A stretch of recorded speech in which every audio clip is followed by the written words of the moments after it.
You...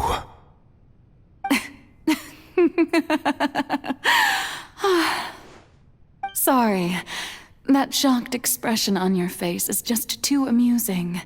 I couldn't help myself. You are not Farina. Who are you? The sweet sound of bewilderment. Marvelous. A sure sign that my attempt to deceive everyone was a resounding success. But to answer your question, I am Foçalors. You know, the god. Foçalors? Why did you deceive us? Oh, that wasn't my goal, of course. Goodness, no. But I had to fool everyone else too, if I was to stand any chance of deceiving the heavenly principles. Deceiving the heavenly principles? It's all because of that pernicious prophecy. Dreadful, wasn't it? Everyone doomed to dissolve. Fontaine condemned to be flooded. One was not amused. In fact, one was positively bemused when that problem was thrust upon me by my dearest predecessor. That's the former Hydro Archon Egeria for the uninitiated. It hardly gets more disastrous than a preordained national catastrophe, now does it? She knew full well that the prophecy would surely come to pass. And as one of the seven, she also knew full well that one defies the heavenly principles at one's peril. So yes, as you have no doubt surmised, it was a rather impossible situation that I found myself in. I spent a terribly long time mulling it over, alone on the ocean floor. And I was almost growing barnacles by the time I finally realized there was only one possible solution to this confounding conundrum. I had to outwit the heavenly principles, allow the prophecy to be fulfilled, ostensibly at least, while saving everyone at the same time. I'm a genius, I know. I can only assume that's why Egeria chose me as her successor. Although, looking back now, it was hardly the inheritance one dreams of. Between the task of saving the nation, the quotidian duties of the Hydro Archon, and not to mention the original sin of creating a new race of humans, I dare say she left me quite a colossal mess to clean up. But one can only play the hand one is dealt. I did not choose this, any more than I chose to be one of her Oceanid familiars. So you were also once one of the Oceanids, transformed into a human by Egeria's hand? Yes, I was. I always dreamed of becoming human. And I still do, even now. In my eyes, to be human is to be part of the greatest opera ever known. After becoming a god, I separated my divinity from my body and spirit, leaving behind only a self that was as naive and bewildered as my past self on her first day as a human being. The me you see before you now is that divinity. And the human counterpart I left behind, I named Farina. She could feel joy, sorrow, and everything in between. She could be as vain and conceited, or as meek and vulnerable as she wished. Her strengths were of a kind only a human could possess, as were her shortcomings. But in my eyes, Farina's humanity was what made her perfect. She was perfectly human in every way. The person I always wanted to be. Anyway, so then I cursed her. All part of the plan, of course. The plan to deceive the heavenly principles.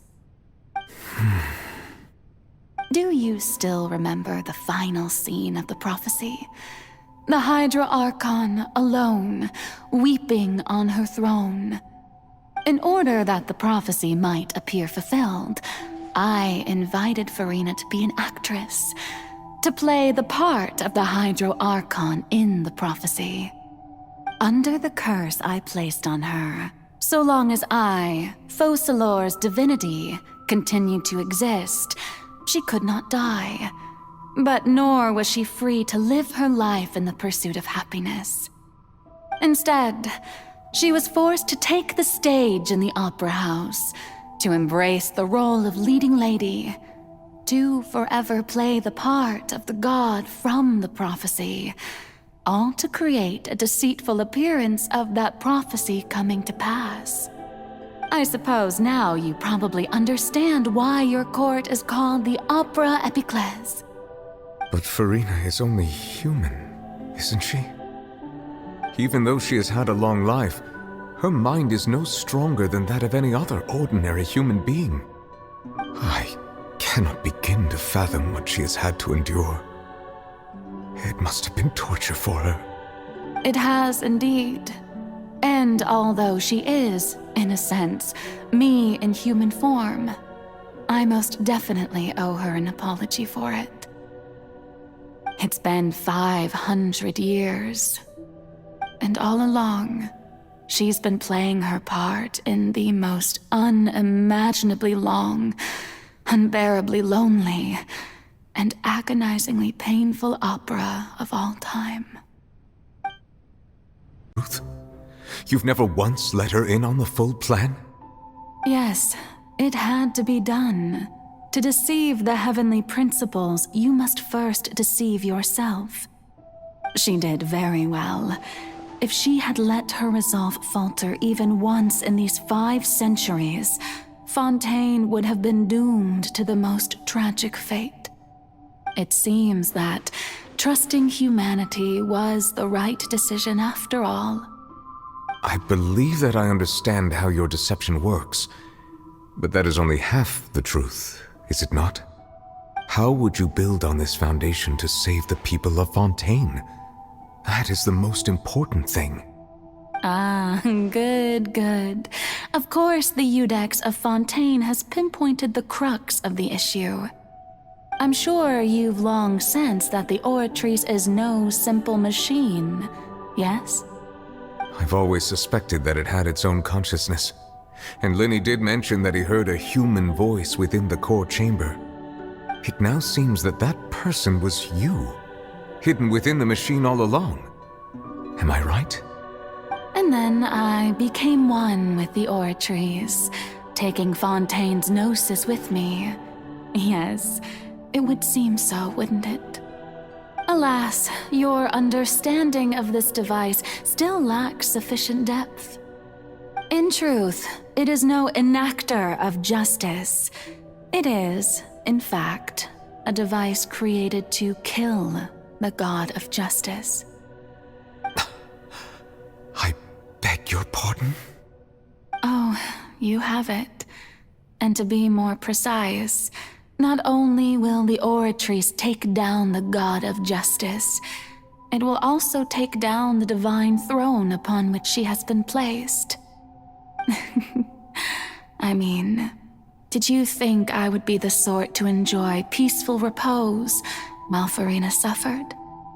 My work over these last 500 years has been to constantly accumulate indemnitium within the Oratrice.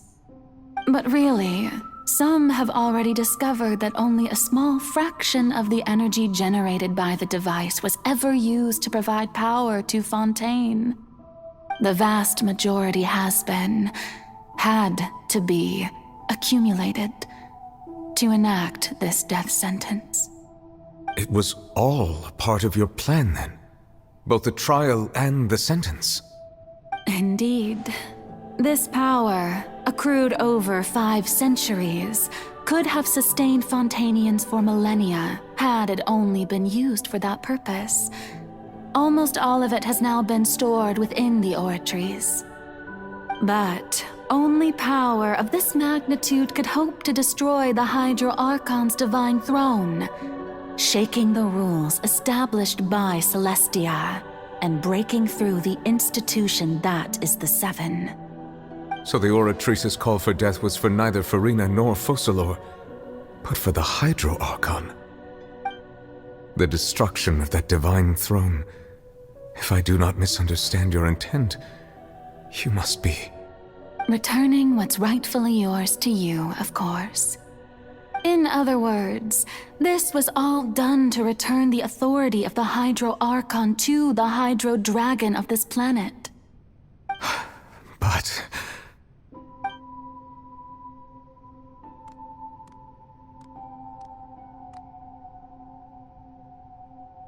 Oh, what? Getting sad again, are we? The authority of the ancient dragons shall soon be yours once more, O Hydro Dragon Sovereign. And this is the face you make. All you've done throughout the years is just so you can sacrifice yourself at the very end. I've never quite seen it that way, you know. Even now, I'm quite pleased at how well my deception worked.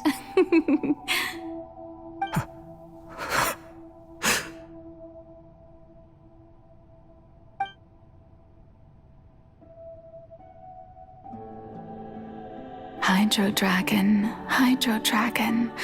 don't cry.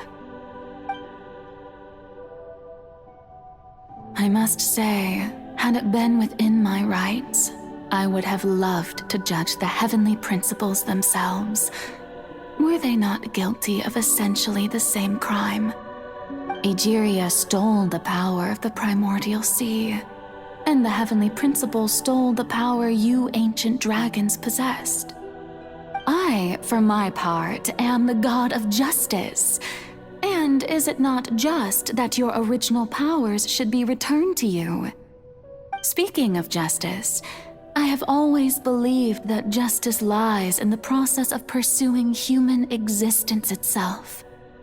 So, if the theft of the primordial sea's might was Fontaine's original sin, then, leaving matters of procedural right and wrong aside, the descent of the Fontainians as humans and their right to exist in this world would be Fontaine's original justice.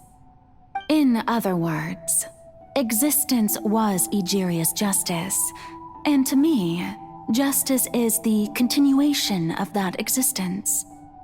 Defying the prophecy and ensuring that Fontaine's people shall live on, that should be the justice enthroned over all others. At this point, we, whether it be myself or all other Fontainians, have shouldered the burden of this sin for far too long. Iudex Nervillet, the highest judge in our land, when you regain your full power as an elemental sovereign, what verdict shall you pass upon us? So when I was invited to the court of Fontaine to serve as Iudex, I see now that that was your idea too. At last, I now understand the true purpose behind this position. In the beginning, I was uninterested in human existence. But these 5 centuries of living alongside them have gradually brought about mutual understanding between us. And I have even attempted to feel as they feel. You are a devious one, Foçalors. Things being as they are, surely you know that I could never declare them to be guilty.